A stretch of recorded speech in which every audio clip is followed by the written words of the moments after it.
영상이 시작되기 전에 먼저 등장할 5개의 문장을 보여드릴게요. 빈칸에 들어갈 표현을 유추해보세요. 단어 하나하나를 직역하지 않고 전체 의미에 맞게 의역하고자 노력합니다. 그게 바로 영어식 사고의 출발이에요. 그럼 시작해볼까요? It's often seen as pretty shareholder-friendly.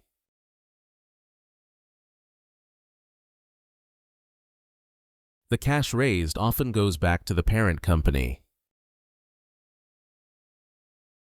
In places like Korea, this has been a sore point.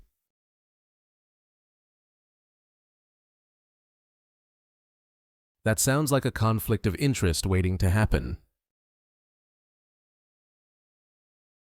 Samsung Biologics is now focused solely on manufacturing for clients. Welcome back to the Deep Dive. Really excited about today's topic. We're going to get into the strategic world of corporate separation, spin-offs, carve-outs, Right.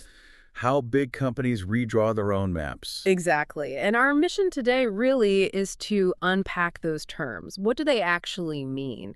And specifically, why did a huge player like Samsung Biologics go down one route? How did that choice affect things like client trust, investor value? We're looking for the why behind the strategy. Okay, so let's start right there. Yeah. The definitions. A company creates a totally new independent firm, and then it gives shares in that new firm directly to its existing shareholders. What's that called again? That's your classic spinoff. So if you're an investor, suddenly you own shares in company A and shares in this new company B. It's often seen as, well, pretty shareholder friendly because you get that direct stake in both entities. Okay, so that's spin-off. Mm-hmm. How does a carve-out differ then? Right. So with a carve-out, the parent company still creates a new unit, a subsidiary, but it generally keeps control, keeps most of the ownership. Then it might sell a portion of that subsidiary to the public through an IPO. The key thing is the cash raised often goes back to the parent company, not directly to the existing shareholders as new shares. I see. So the original shareholders don't automatically get shares in the new thing. Precisely. And, in places like Korea, this has been a sore point. Think about LG Chem or SK Innovation carving out their battery businesses. A lot of investors felt like, hey, the value in this hot growth area is being siphoned off and I'm not getting a direct piece of it. That caused some real complaints. Okay, that distinction is really clear now. So let's use that lens to look at the Samsung Biologics situation. They're a massive CDMO, right? A contract manufacturer making complex biologic drugs for other big pharma companies. That's right. They build the medicines.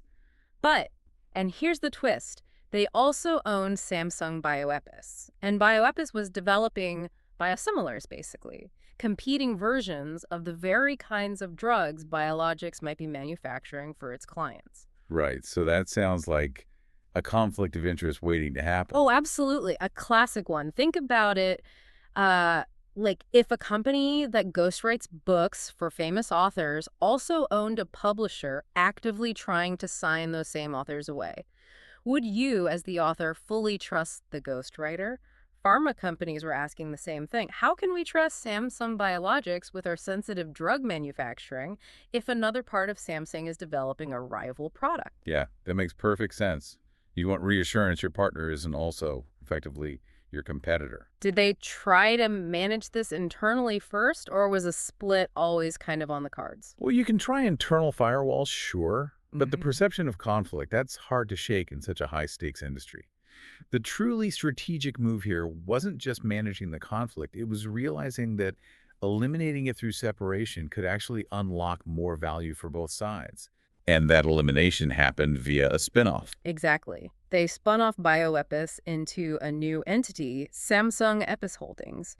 So now, the original Samsung Biologics shareholders receive shares in both. They own a piece of the pure-play CDMO, Samsung Biologics. Which is now focused solely on manufacturing for clients. Correct. And they also own a piece of Samsung Epis Holdings, which is purely focused on developing biosimilars and potentially other drugs. Based on asset value, it worked out to roughly 65% in biologics and 35% in the new Epis holdings for those shareholders. So it draws a really clear line in the sand. A very clear line. Yeah. Samsung Biologics can now go to clients and say, look, we are 100% your partner. We have no competing interests. That build immense trust. And Samsung Epis Holdings. It can now attract investments specifically targeted at drug development without any awkward questions about the manufacturing side.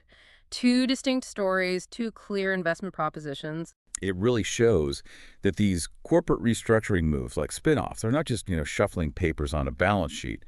They're fundamental strategic decisions about building trust, clarifying purpose, and ultimately letting each business focus on what it does best. Absolutely. And it leaves you wondering, doesn't it?